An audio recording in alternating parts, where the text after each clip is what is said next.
Hello everyone, today I will read Harry Potter and Phil and the Chamber of Secrets.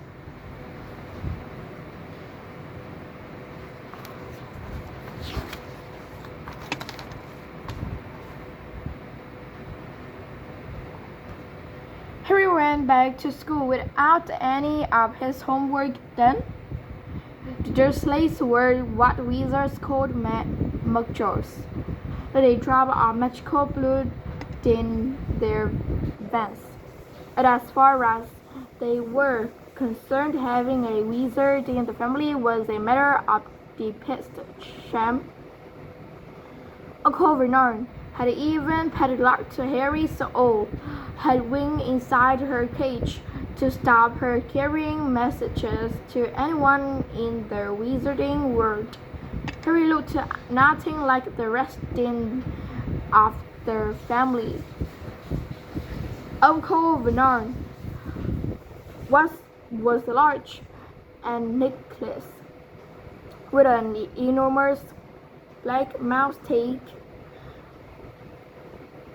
Aunt Petunia was horse-faced and bony. Dudley was blonde, pink, and poky.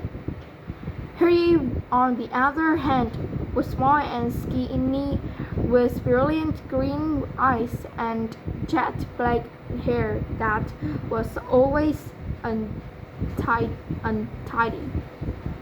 He wore round glasses, and on his forehead was a thin, lightning-shaped scar. It was his scar that made Harry so particularly unusual, even for a wizard.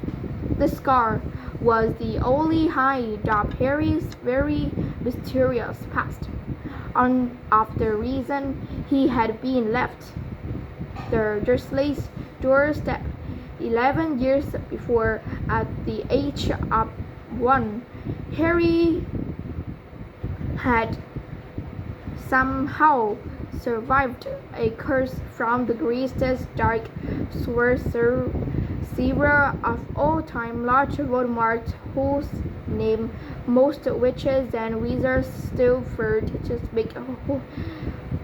Harry's parents had died in Voldemort's attack, but Harry had escaped with his lightning scar, and somehow nobody understood why Voldemort's powers had been destroyed the instant he had vowed to kill Harry. So Harry had been brought up by his dead mother's sister and her husband. He had spent 10 years with the Dursleys, never understanding why he kept making odd things happen, without meaning to believing the Dursley story that he had got his scar in the car crash which had killed his parents. And then exactly a year ago, Hogwarts had written to Harry and the whole story had come out. Harry had taken up his place at Wizard School, where he and his scar were famous, but now the school year was over and he was back with Dursley for the summer, back to being treated like a dog that had rolled in something smelly.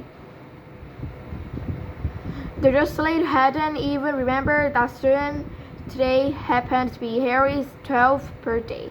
Of course, his hopes hadn't been high.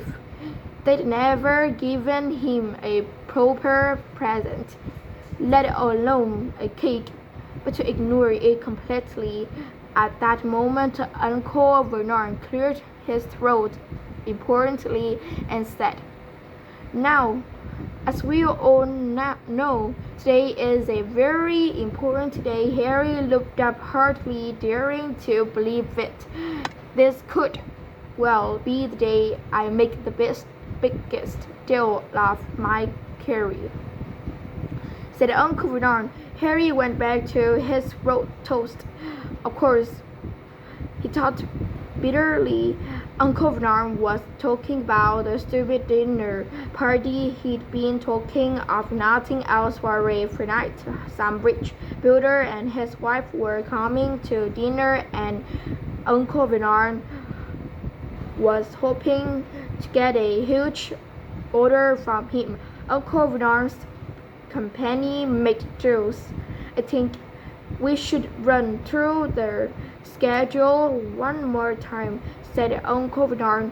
They should all be in position at 8 o'clock. But near you will be.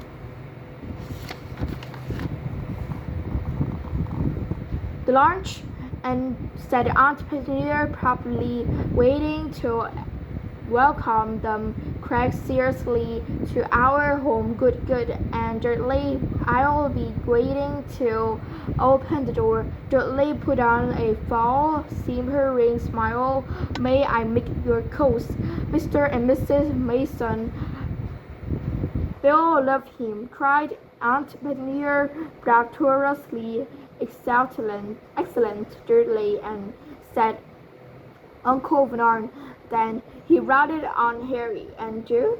I'll be in my bedroom, making no noise and pretending I'm not there, said Harry tonelessly. Exactly, said Uncle Bernard nastily. I will lead them into the lunch, introduce you Petunia, and pour them drinks at 8:15. I'll announce dinner, said Aunt Petunia. And Dudley, you'll say, may I take you through to the dining room, Mrs. Mason? Said Dudley, offering his fat arm to an invisible woman. My perfect little gentleman, sniffed Aunt Petunia. And you, said Uncle Bernard viciously to Harry. I'll be in my room, making no noise and pretending I'm not there, said Harry jolly. Precisely. Now we should arm to get in a few good compliments at dinner. Petunia, any ideas? Bernard tells me you're a wonderful golfer, Mr. Mason. Joe, tell me where you bought your dress, Mrs. Mason. Perfect, Shirley. How about we had to write an essay about our hero at school, Mr. Mason and I wrote about too. It was too much for both Aunt Petunia and Harry. Aunt Petunia burst into tears and hugged her son, while Harry ducked under the table so they wouldn't see him laughing. Adieu, boy. Harry fought to keep his face straight as he emerged. I'll be in my room, making no noise and pretending I'm not there, he said. To right you will, said Uncle Bernard forcefully. The Masons don't know anything about you, and we're going to stay that way. But dinner's over. Take Mrs. Mason back to lunch for coffee, Petunia, and I'll bring the subject right to Jules. With any luck, I'll have the deal signed and sealed before the news at 10. I'll be shopping for a holiday in Mexico this time tomorrow. Harry couldn't feel too excited about this. He didn't think the Dursleys would like him any better in Major K than they did in private drive right off into town to pick up their dinner jackets for Dudley and me. And he snarled at Harry, just stay out of your aunt's way while she's cleaning. Harry left through the back door. It was a brilliant sunny day. He crossed the lawn, slumped down on the garden bench. It sang under his breath. Happy birthday to me. Happy birthday to me. No cards, no presents. And he would be spending the evening pretending not to exist. He gazed miserably into the hedge. He had never felt so lonely.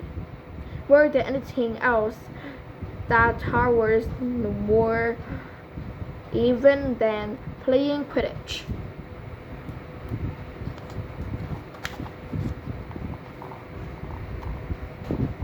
He missed his best friends, Ron Weasley and Hermione Granger.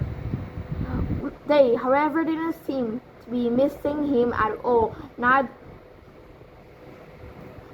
of them had written to him all summer, even though Ron had said he was going to ask Harry to come and stay countless times.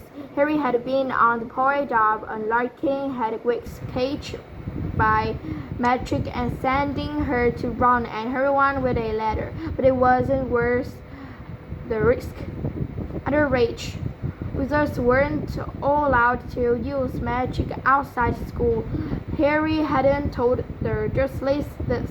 He knew it was only their terror that he might turn them all into jug beetles that stopped them liking him. The cupboard under the stairs with his wand and broomstick.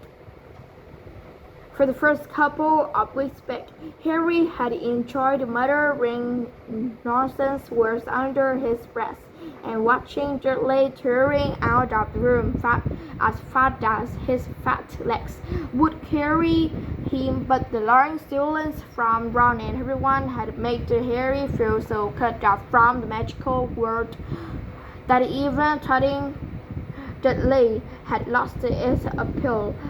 And now Ron and Hermione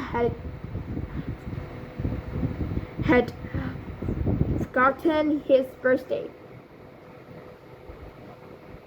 What wouldn't he give now for a message from Hogwarts from any witch or wizard? He'd almost be glad of a side of his arch. My Draco Malfoy, just to be sure it hadn't all been a dream. Not that his whole year at Hogwarts had been fun.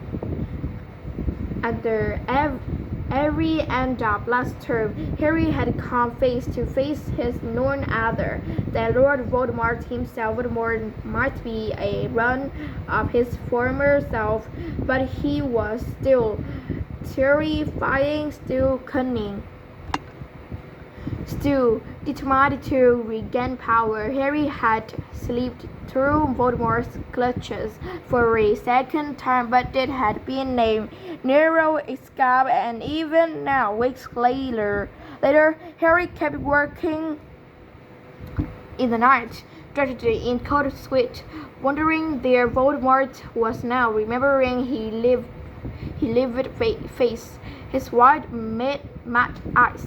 Harry suddenly sat bolt upright on the garden bench. He had been staring absent-mindedly into the hedge, and the hedge was staring back. Two enormous green eyes had appeared among the leaves. Harry jumped to his feet just as a cheering voice floated across the lawn.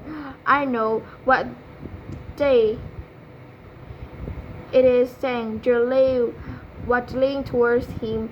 The huge eyes blinked and vanished. "What?" said Harry, not taking his eyes off the spot where they had been. "I know what day it is. Dudley repeated, coming right up to him. "Well done," said Harry. "So we've finally learned days of the week. Today's your birthday, dear Dudley. How come you haven't got any cars? Haven't you even got friends at that place? Better not let your mum hear you talking about my school," said Harry coolly. Dudley held up his trousers, which were slipping down his fat bottom.